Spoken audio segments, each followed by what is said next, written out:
I worked almost 17 years at the University of Minnesota, Duluth, up here in Duluth, Minnesota. There's 5 campuses of our university, and I'm on worked with the Duluth campus, and I worked with a PhD communications professor and some of our graduate students to do research and surveying of our profession, and we reached out to fundraisers, gift planners, and such throughout the country. We've got about 400 and some odd responses to a survey that indicated very clearly that they were not prepared to deal with this aging population and the increased incidences of the disease. They felt that it was, they were obligated to understand it and were very hungry for some understanding of how to address these issues, because there was nothing in their policies or procedures. And even I'm a member of AFP, Association of Fundraising Professionals, among other associations, and none of them had anything in their libraries on this subject matter. So it quite surprised me and led me down this path. So so I'm going to just jump into my presentation here. Okay, and I'm going to show this as a presenter's view. So can everyone see this slide with the picture of me where it says Positively Asheville? Yep. Okay. All right. So that's me. And I'm very, very thrilled to be here, guys. And you can certainly, because we have a very small group here, we can stop and ask questions as we go on. But perhaps maybe kind of hold your questions until a little bit later, because I think I might have some of the answers for you. So what we're going to do today is just get a rough understanding of dementia and why dementia is slightly different than just Alzheimer's. Dementia, the people that have dementia, we interviewed a number of folks through the Alzheimer's Association, conducted interviews with people with early stage dementia, or early stage Alzheimer's, I should say, and they gave us some really incredible insights about how they wish to be treated while they're still functional. Then we talk about decision-making tools and understanding of what you can do in the practice or at your office. We have a couple of case studies, which we won't do any deep dive into, but it'll give you some ideas about some of the problems in the field that you may come across, and maybe some ways of addressing it. And then, of course, we'll have time for question and answer. So, understanding dementia. So, dementia is a is a term that's kind of an umbrella term, just hence the graphic there. That it's a term for memory loss and other critical thinking abilities that are becoming less functional and interfere in the quality of life in somebody's life. And kind of in a ranking order, you'll see there Alzheimer's is on the top, but there are other types of dementia that cause some of these issues that we run into in our work. The fourth one down, frontotemporal. That's the one. It's actually in the front of the brain. That's the dementia that people note often, where there's a complete personality change in the person. They're not the sweet person they used to be. But it also is the other extreme. My father had dementia. He died of dementia. He was always a nice man through his life, but as the dementia got worse, he actually was becoming more childlike, and he became almost like a little boy.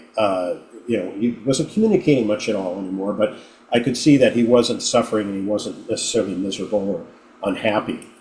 And these are some stats from the Alzheimer's Association, how significant this disease is, and it's growing, and the pace of it is growing. It's 1 in 3 seniors will die of dementia or other related Alzheimer's disease or other related dementias.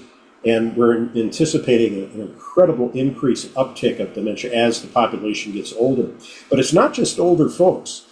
You'll find that, and I've seen this at Alzheimer's international conferences, where people that are in their late 40s are diagnosed with early stage dementia, which means, or early stage Alzheimer, which means that they're still highly functional, but they are impacted, and it really is a life-changing diagnosis for them. There was a woman in her late 40s who was a professional wealth manager and dealing with people's portfolios and that, and she had to pull back from her career and ended up being more of a volunteer for the Alzheimer's Association. And she sounded in her presentation at this conference like anybody else or any other professional. I mean, she was dressed professionally and all that. You just wouldn't know. And of course, on the other side of the age range there too is there are folks that are in their 60s, 70s, and 80s and have it a little bit more pronounced, but it can hit at any age. And women are impacted by this disease more than men.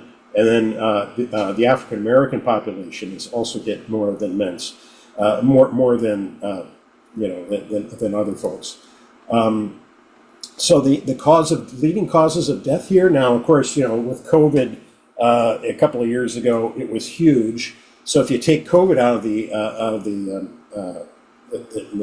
the numbers there, still heart disease, cancer, and dementia is number 3 or number 4 in the case of the years of COVID. So it's a sneaky little disease that is really compromising the lives of a lot of people. So 1 in 9 people that are 65 and plus will have signs of Alzheimer's disease or dementia. I myself is 66. My father had it. I don't know if I have the gene that he has or not. We'll have to see. But he was perfectly fine up until his early 80s, and that's where the signs seem to really exacerbate. And as I mentioned, women are far more more prevalence of it in the women. 2 out of 3 are women in this. And as I mentioned, the black population, the Hispanic population, more so than older whites. My mother-in-law, who has been living with us for over 20 years, she has some cognitive disability, but I wouldn't say she has any dementia or Alzheimer's. I think she's 98 years old. She has, I think, appropriate cognitive memory issues as one would at 98. But my wife, Kathleen, is her principal caretaker. We both help her out and all that, but it's a 3/4 full-time job, I would say, for her. And in this case, a lot of the caregiving is done by women. 1/3 of them are daughters. So, I think all the people on the call here are women, and I think this is something that it needs to be broadcast a little bit more or educated a little bit more. And of course, it's a very expensive disease to have. Out of pocket, can be incredibly expensive. In the case of my father, we had to put him in memory care. He didn't have long-term insurance, and so basically, it completely destroyed his life savings and his IRAs and his pensions and all of that type of a thing, to the point where we almost had to sell the house just to pay for his memory care. But he passed before we had to do that. So it really destroyed his whatever he wanted to save for his kids. It was quite alarming. So these are some of the early warning signs. They're not necessarily this is not necessarily comprehensive, but you can kind of see how there's things that you can probably pay attention to. There's of course memory loss that disrupts daily life. Number 4, confusion of time or place. There's when somebody has this disease, they kind of go within themselves, so they might withdraw from work or social activities. They misplace things, and it's not just your usual thing where did I leave the car keys, but it's like misplacing what the purpose of those car keys was for, like what are these for? That type of a thing. But these are just some early warning signs that one can pay attention to. Okay, the next slide here. So we're going to talk a little bit about what people with dementia and what their viewpoints are on this disease here. And I'm hoping that this will be heard. We as I mentioned, we interviewed a number of folks that were volunteering on behalf of the Alzheimer's Association, and they were giving us their personal experiences, and we were asking them the same set of questions. They were all very articulate, and and the Zoom calls that we held, some were in person, but most of them were Zoom calls. But they were very generous in sharing their experiences, and what you're going to hear here, if the audio works, is a woman who was experienced something that kind of shocked her, and where she was taken for granted in a follow-up meeting with her doctor. So let's see if this will work here. You can hear her speak here.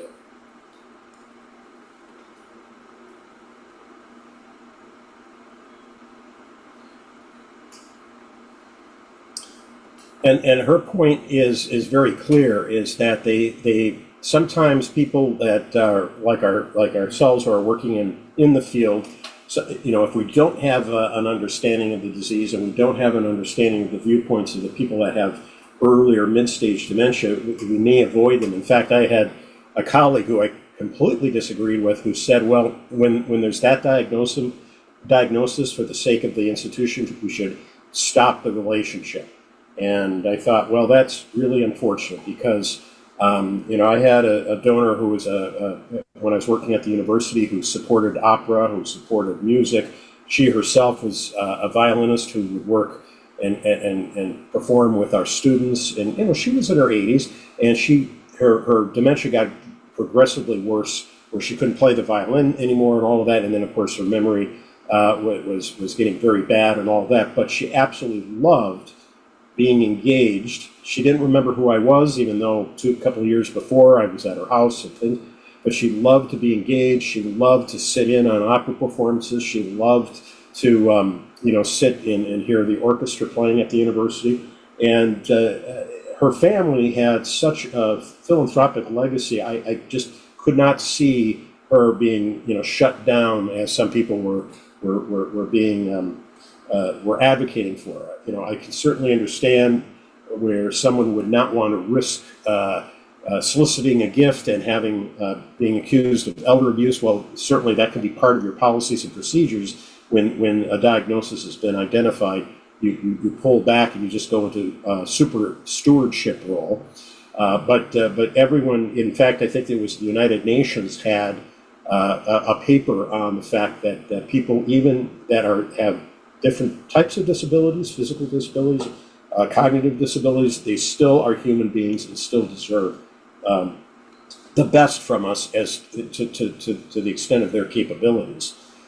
All right, this one here is when we were talking with some of these early stage dementia donors, people that were supporting their churches, were supporting their communities, they were actively giving.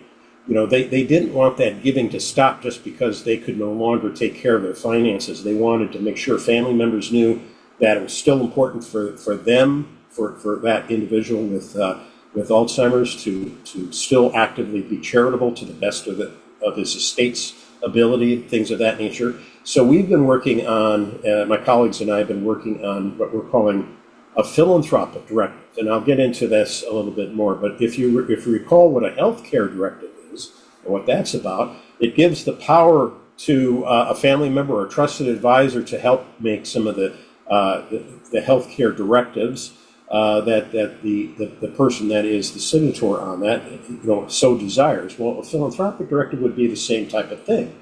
It'd be an understanding with the family, with the donor, with the institution, and of course you'd want to include attorneys and such like that, so that they clearly, their wishes to remain philanthropic to the best of their ability while they're living, that this is something that they believe is important. This is something they want to continue on. So having that in writing as a tool wouldn't be necessarily a legally binding document, but it would be an advisory document that would be part of any kind of estate planning toolkit, along with a will, along with a healthcare directive, a philanthropic directive would address more specifically that person's charitable intent. So this is when this idea was brought up to this gentleman, this is what he had to say.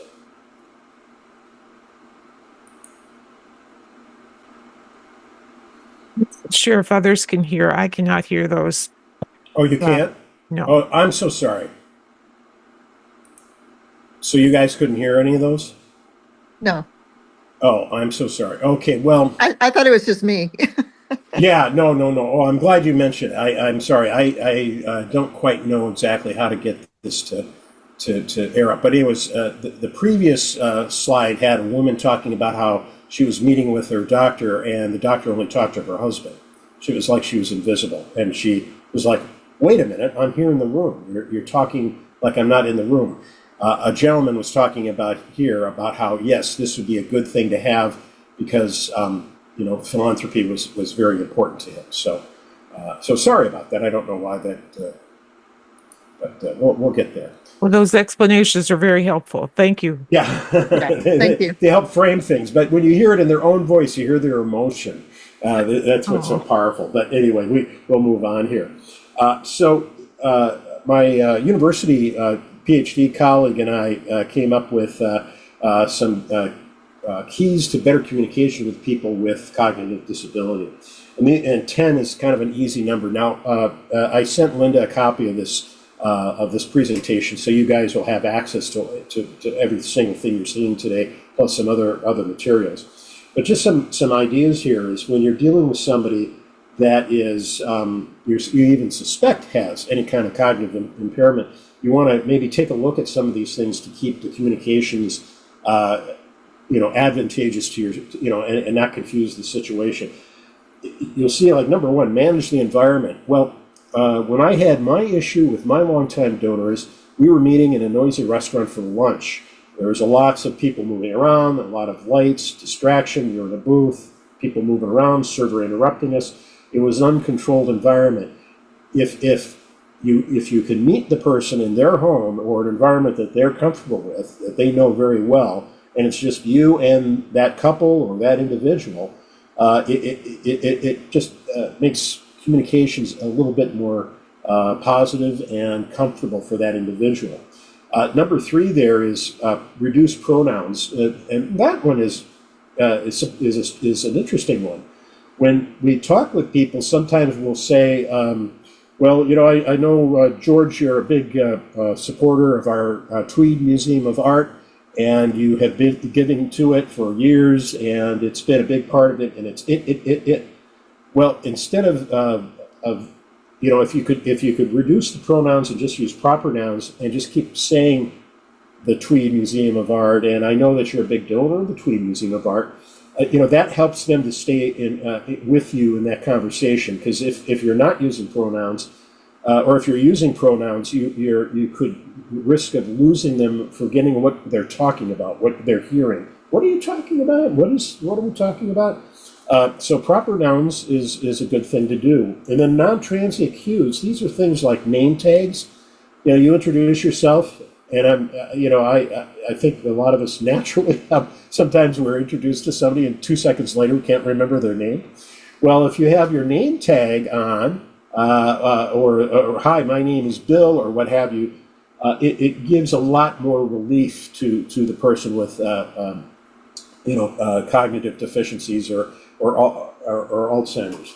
And then there's one here that people. Number 7 is a good one. You'll talk with somebody that has this, and they lose their train of thought.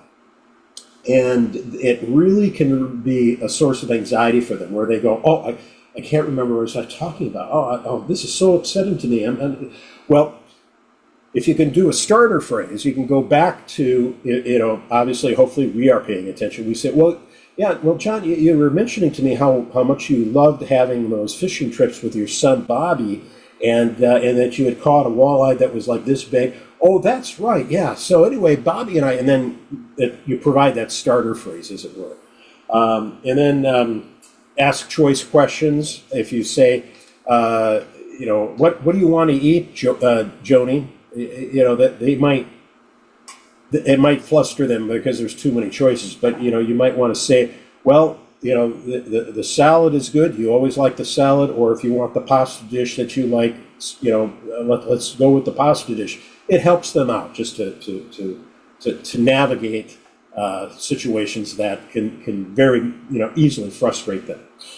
And then obviously things like dignity and respect.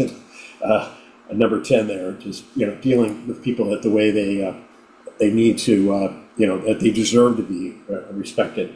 And then, it says turning those keys into action steps. As I mentioned, those were action steps that I just kind of, when you're in the field and somebody has lost their train of thought, where you provide them with that starter phrase, or if they ramble on and start repeating themselves. A lot of us have experienced where somebody will tell the same story 3-4 times within a 15-minute period. And they get into a loop. We don't know what causes that loop, but it's some kind of a memory loop. And in order to move the story along, or move that person along and get them out of that loop, sometimes it's you validate the underlying feeling. Number 6. So, for instance, if they're talking about the great dog that they had in their childhood, and they keep coming back to the day the dog died and all of that, and then they tell you that story again the day the dog died, and then they tell you the story again the day the dog died. You can say, well, I know that the pets and the animals in your life have been very important to you, and then you help them, bring them out of that loop into something that is more positive. It just doesn't keep repeating. You're kind of throwing a beneficial wrench in the works. These kinds of things. Number 9, keeping your nonverbals positive. If you keep eye contact, if you smile, you don't cross your legs, you don't cross your arms. You be very present with the people. This is also very comforting, along with that environmental management, where you're not having all these noises and distractions around you. This is so important for these people, because they're feeling isolated enough. So if you're completely present with them, it's very meaningful. So why is, for fundraisers or gift planners, why is all of this relevant? Well, here's some stats. Older generations, people in their 60s, 70s, and 80s, are the biggest donors in at least in this country. And a lot of them, though, define their generosity, define their wealth by how much they can support other causes besides themselves. So it's still very important. I get back to that aspect that people that have cognitive difficulties, they want to still be charitable because it means something to them. They were, the greatest generation. They had little. They want to give away what they have. These types of things. So this is an important population. And of course, we're in the midst, I think, of the great wealth transfer of trillions and trillions of dollars. So this is a time for us to understand and embrace that, but also be better trained and better prepared with some of the issues that dementia, forces us to face. So caution ahead. This is what this is about. Is where if we're not brought up to speed about the disease, if we're not brought up with the idea of how to deal with it in the field, and more importantly, if we don't have checks and balances within our institutions, we can get into some issues. We shouldn't avoid people, as I mentioned, that have cognitive disabilities. That's absolutely the wrong thing to do, but we should have an understanding, some checks and balances within our institutions that help us from getting from frontline news that's really bad for us. So in this case, a university president from a university unnamed in Los Angeles, this was a few years ago, was sued for $12 million because even though he had the friendship with the 90-year-old plus donor, the family felt that he took advantage of their father/grandfather, and they sued the university, saying he was taken advantage of because of his cognitive disabilities. Whether or not that was true, it's most likely that the university president only saw the glory of the major gift, and not necessarily, even though he had maybe a 30-year relationship with the individual, there's again signs and things that internal policies and training would be able to provide, flagging systems that would allow people to kind of check out the situation before it gets too far and too down the pike, as it were, and too much out of control. General terms here: donative capacity, and then we're going to talk about testamentary capacity. these are just kind of rules of the road. If somebody has the understanding that they are making a gift, and that they are aware of how much they can give, and they are aware and understand what the impact of them will be, and that it's permanent, it's a forever thing. Most of us would say, yes, this person has donative capacity. Testamentary capacity is what it just says here. It refers to the ability of a person to make a valid will, and in most states that's 18 years or older. So if we're talking about a will generally states, at least in the olden days, of sound mind and body. Well, that means testamentary capacity. They're capable of entering into a will. So it's a difference between donative and testamentary capacity. There was a nonprofit foundation here in Minnesota that got audited. It was actually not anything that they did wrong. They just said, hey, we need to understand how our philanthropic operation is going here. What is at risk, and what are we doing well, but what can we improve upon? Well, they were flagged for procedures that mitigate potential impacts of suspected or identified dementia. So they felt that they didn't have things in place that were protecting their donors sufficiently from identity theft and scams and things of that nature. That were not that the foundation or anyone in that foundation would pursue these things, but they just didn't have any kind of formal procedures to make sure that the donors' wishes were being met and being controlled. So the recommendation was, as you see here, specific to aging donors, procedures should be used in the event that a client request becomes suspicious or falls out of their normal behavior. And I'll give you a very specific example of what that is. My mother gave to St. Jude's every month at $19 a month. And but even though she was doing that automatically withdrawn from her checking account, she was getting mailings from St. Jude's, 2 or 3 times a month to give more. And this is nothing to say against St. Jude's, but there were instances, and not in her case, but in other instances, where people were responding and writing checks every time they got the letter. And now some people are very generous, and maybe that's what they want to do. But when $100 becomes $1,000, and the people that are processing these donations are recognizing that all of a sudden something is going on, that might be a good time to pause, reach out to the donor, clarify their intention, and find out through maybe some revealing questions if they're aware of what they're doing. Because if they say, oh, I wasn't aware I was giving $5,000, I thought it was $500. Then you may have some issues. So there are some, as I say, some control mechanisms that need to be looked at and adopted within institutions. And in a given relationship too, there are different people that are in play that actually there's an opportunity for those of us that are gift planners or charitable gift officers to work with a donor. But also, if with their permission, if they work with a financial advisor, or if they got a family trust with their philanthropic advisor, we're advocating for across the plane or across the columns working relationship, and this is where the philanthropic directive can come into place, where a document could say,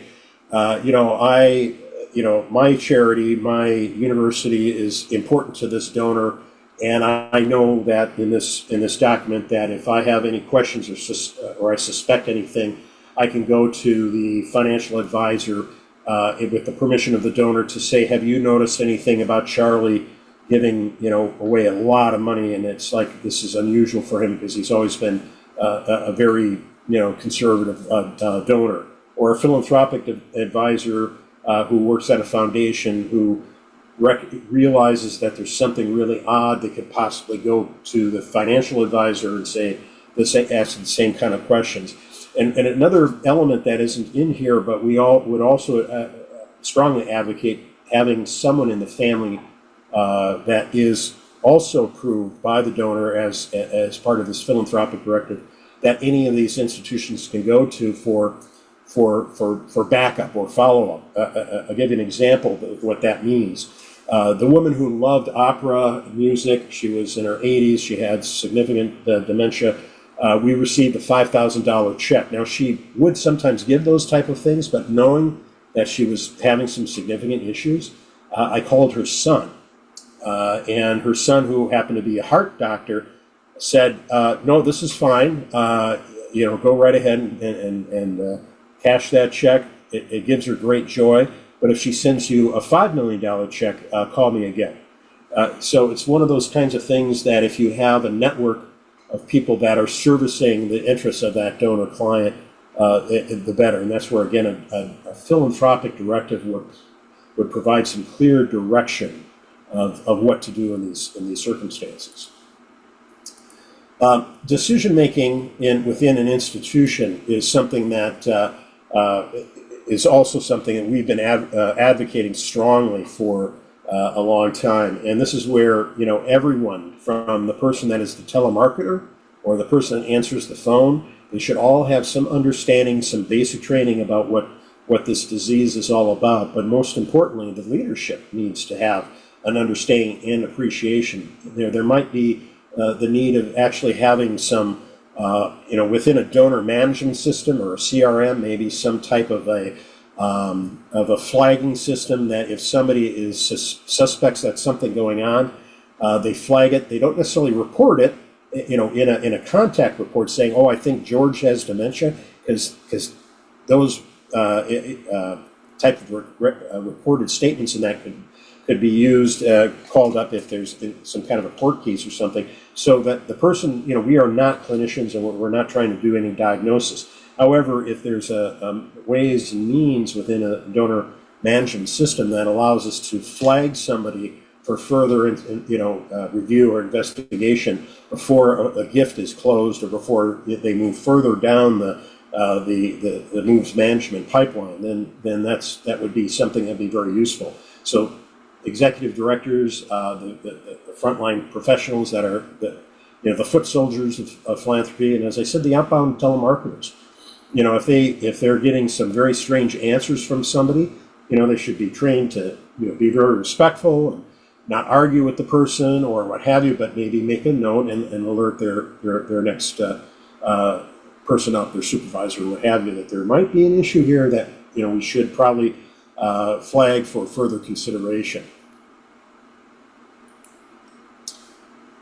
And by adopting dementia-friendly standards, this actually is beneficial not only for the donor, but imagine for our nonprofits that allow us to say, we take the stewardship and the care and nurturing of our donors very seriously, and we believe that having policies and procedures in place, training in place, it's going to better serve our donors. But also, it would be a source of assurance in the community-facing mission of your nonprofit, that you are looking out for the welfare and the safety and the benefit of of your donors, and that, so that there can be kind of enhanced trust in the organization, like the good housekeeping seal of approval, so to speak, when it comes to dementia-friendly standards. And we've talked about that, saying that perhaps a national organization like American or the Association of Professional Fundraisers, AFP, could provide some kind of certification if certain measures are in place and certain standards are implemented. So these are things, if you're involved with an organization or you have some kind of a leadership role in an organization, it would be important maybe to take a look at some of these readiness types of things that provide you with the best chance for success. So assessing, how many people in your operation understand what Alzheimer's is, and what are the signs and what they can do about it. Actually having stated policies and procedures. We threw in the term decision trees, and we have a decision tree for a fictitious entity that if this happens, then this should happen, or or this person should be brought in this instance, that type of thing. So having organizations that are educated and trained, policy procedures and systems in place, it's just the best way to manage this growing disease. This is the flagging system I mentioned before. Some colleagues of ours with the University of Illinois Foundation, when they went into, and they did a soup to nuts assessment and then implementation of a plan. One of the things was their donor management system that they put in this flag that I talked about, and this is exactly what pops up. So if Miss Ruth Agnes Biles, if somebody had reached out to her or she reached out to them, and they went into their donor management system to make some kind of a contact report, this flag would come up right away and not allow them going any further with any kind of contact. It just would say, please contact the Vice Chancellor of Advancement before engaging this constituent. So again, this would be an internal kind of control that would help to keep the institution prepared and safe, as well as the donor safe and respected.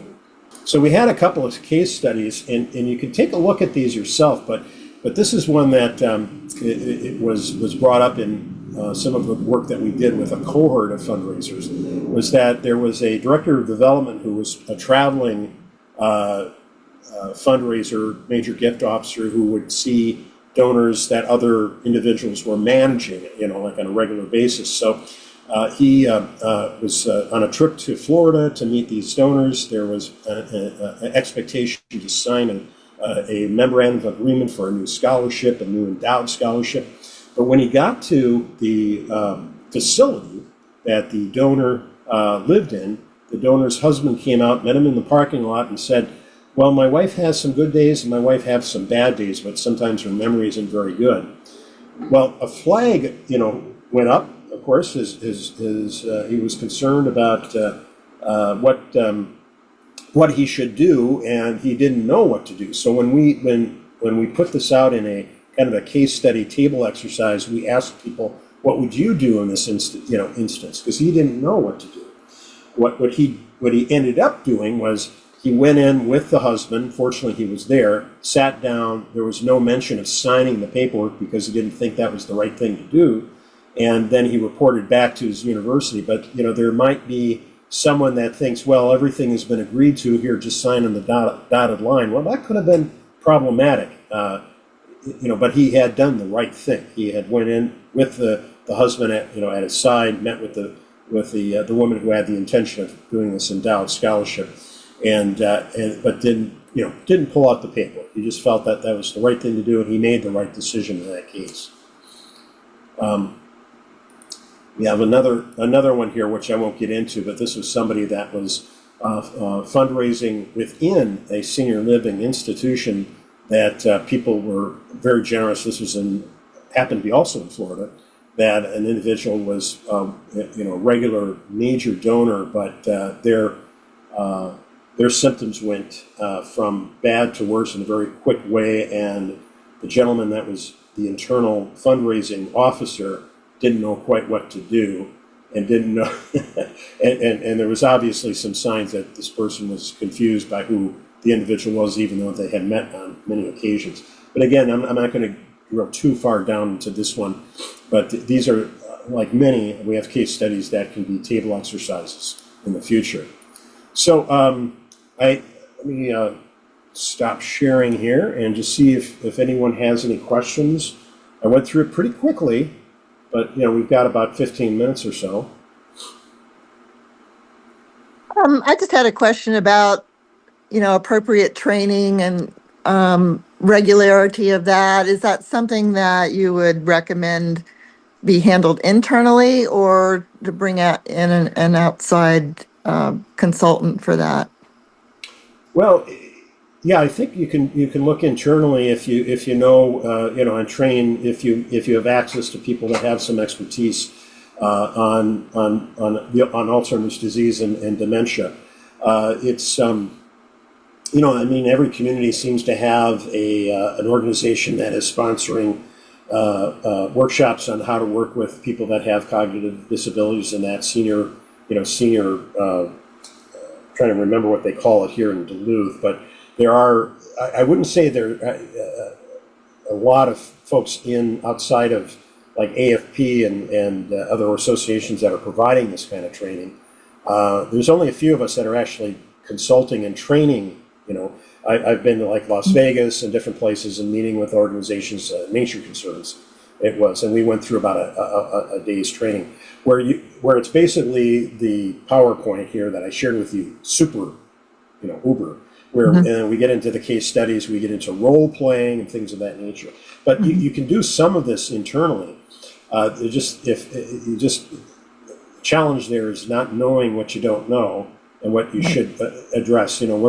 We're basing what we're doing with the surveying and the studies that we've done scientifically with the University of Minnesota, best practices that we've been getting from the Alzheimer's Association themselves. A gentleman and I have been doing some of this on our own. He was with the Alzheimer's Association as a major gift officer for about 8 years. He's now a museum fundraising director. But yeah, it's you can do quite a bit, I think, on your own. That's what I did. I did a lot of research and reading and whatnot. But yeah, there's I think there's my colleague and I, and then there's another couple who have done these kinds of trainings and assessments. Yeah, I wish families could get this kind of training. It would be helpful. True. Rob, you mentioned something about Germany. How are we in comparison to being, let's just say, proactive with this issue compared to other countries? Well, as I mentioned, the United Nations had done some paper on how we should deal with people in this population that have some cognitive differences in that. I would say we're not on par with. I want to say it was Sweden that had. They were a little bit more ahead of us with having some things that were codified, like almost as law and such like that. But we have a ways to go. There's still a lot of people that run into these situations that just have no clue what to do, and they don't have the resources to address it. So we're, I think we're behind the game, and the population is only growing.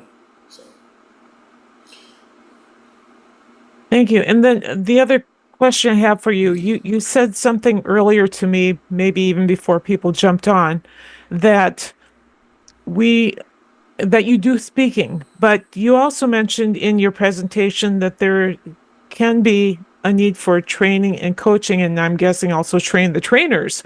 How do you provide access to that, or is there access to that in ways that are general?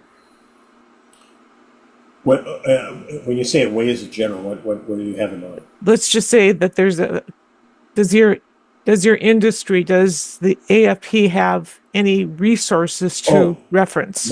Not yet. We're building consensus and policy within AFP. In fact, my Minnesota chapter is trying to work with me on developing this philanthropic directive, the document. I mean, if you I've got a draft of it that is still, it's not a complicated document by any means, but people would, once we get it kind of more finalized and, vetted by an estate attorney or an attorney, that kind of thing, that would be a nice tool to have. And we're probably about 6 months out from having something like that. But no, there's just a few of us doing any kind of training at this point.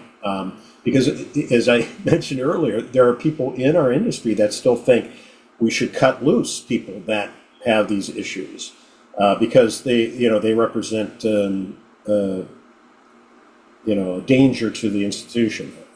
And I don't mean that to sound malicious. That came out far worse than it did. Because of the lack of training, the lack of understanding, what you don't know is, I think the feeling is if what you don't know is going to get you into trouble. So avoidance of those issues. But again, this is coming from, the work that my colleagues and I have done is coming from a place that we believe that people deserve the dignity of engagement as long as possible. And it's up to us to be trained, to have policies and procedures in place to guarantee that relationship is sacred and secure. Treat people with integrity versus fear. Yeah. generosity of spirit, all that kind of thing.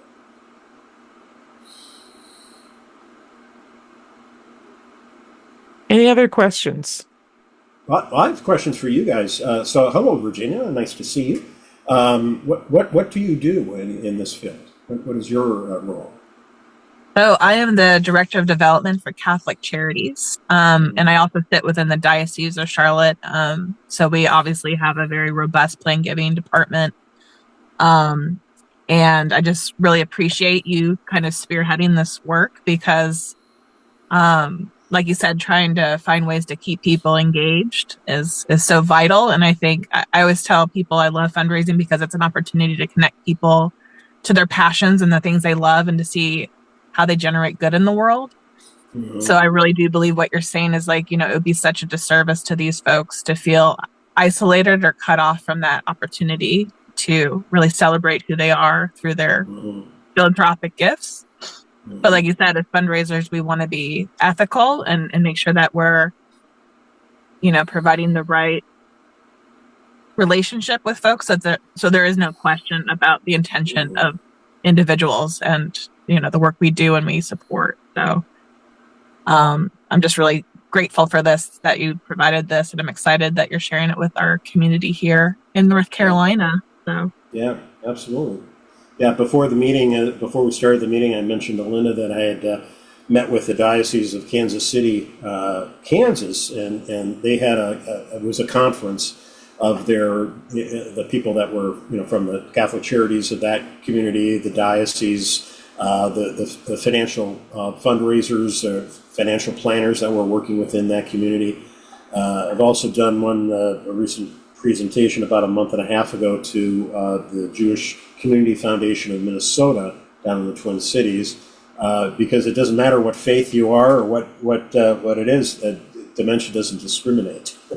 Right. And like I said, it's like finding those policies, like, like I'm talking about, like that document, the philanthropic directive document, so helpful because I've definitely had people in my career as a fundraiser where usually family members would kind of step in and kind of share confidentially, a parent or a close loved one that was facing these issues. And so they were kind of there, like you were saying, like a philanthropic, caretaker, kind of, they were the ones like, hey, I still want my dad to be involved in the organization. He loves what you do. However, I'd like you to just keep me in that conversation, so that we can be partners in the work. And that's worked really well for us in the past. That's good. You're ahead of the curve. But it's never been official, right? It was more just a conversation. We had a note in the donor record, kind of what you were saying, had a pop-up that said, hey, Bob's daughter, Susan, is part of his philanthropic work.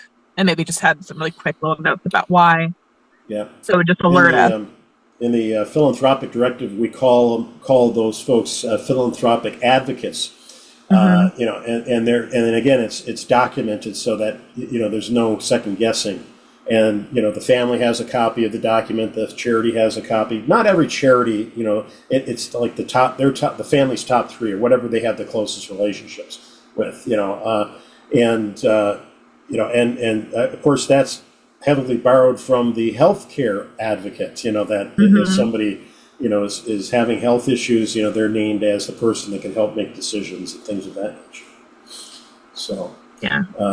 Robin, what and just one more quick thing, like I know. Oh yeah, go ahead. And I was just going to say, and I know in plan giving, we're always talking about when people are making, plan gifts, legacy gifts in their, their wills, or if they're going to set up an endowment, we're always encouraging folks to bring their family into this conversation. So there aren't surprises. And again, it's, people feel worried, people get sometimes worried about sharing certain things, but I said, it's always an opportunity to share your love and your passion with your family and have them really understand, so that when the time comes and those gifts are kind of, given after their passing, that there's an understanding of the why behind it. Cause, mom and dad sat me down and talked to me about why this was important and why it brought them joy. So again, it could be a really positive conversation. So I'm just glad you're, again, trying to make that a forefront, so everyone's kind of included, or there's a trusted individual in the family or a loved one that's included in the conversation. Yeah. So Robin, Yeah. what do you do? Well, I apologize if you hear my cat in the background. I can't stop her. I'm not in the field, but it is an area that I'm very interested in. Both of my parents died with or because of dementia or Alzheimer's, but I am in that sort of semi-retired, headed towards retirement, and I'm looking for, I guess, organizations that I want to be involved with as a volunteer, perhaps, or, maybe paid, but really as a volunteer. And so this has been really helpful for me to be able to think about the kinds of organizations that I could be helpful with, either because of my experience or my interest in the subject. And frankly, I am one of those people who will be one of those types of donors where I will be likely experiencing dementia. So I don't know, it's of good interest. Absolutely. Yeah, it's Well, very helpful to hear this end of it. yeah. Yeah, the Alzheimer's Association does not do a deep dive in. I mean, obviously they do a deep dive in the research and the education side of things, but not so much about managing philanthropy and things of that nature. Although they accept philanthropic gifts and things of that nature. But I learned a heck of a lot from their volunteers with the folks that had the early stage diagnosis, and so if that speaks to your heart. Your local Alzheimer's Association chapter might be willing to tap you in some fashion, Right, it might be very right. rewarding. Right. Or, even our local radio station, public radio, I think of them, they're a small organization. I don't have any idea at this moment what they may have in place around this, but, this might be of help. Okay. Well, Linda will be sending you a copy of this deck, and there's some other articles and such that I gave her that she can share. So if there's any questions that you have for me, feel free. My contact information is there, and be happy to Yes, I talk will. further. Thank I you. will follow up after this meeting and send you each copies of the deck and the other materials that Rob has so graciously sent. And thank you, Rob, for this. I know that this is just a very small step in your journey and in your effort to get the word out, but I'm happy to be a part of that. And I'm so grateful for those folks who are here to add to that, getting the word out, because I think, as you mentioned, we need to be cognizant ourselves of the fact that a good percentage of our population needs and deserves the dignity that they can be afforded in all of their decision making, including this one. Thanks so much. All right, guys. Well, have a good rest of your day, and again, feel free to reach out to me. Again, I'm not a clinician, so I don't have the insights of the disease and everything, but I do know the good work that we've done has been meaningful for some others. So let me know if I can be of help. Appreciate you, Bob. Thank you very Okay. much. Yeah, thank you so much. Bye. Bye-bye.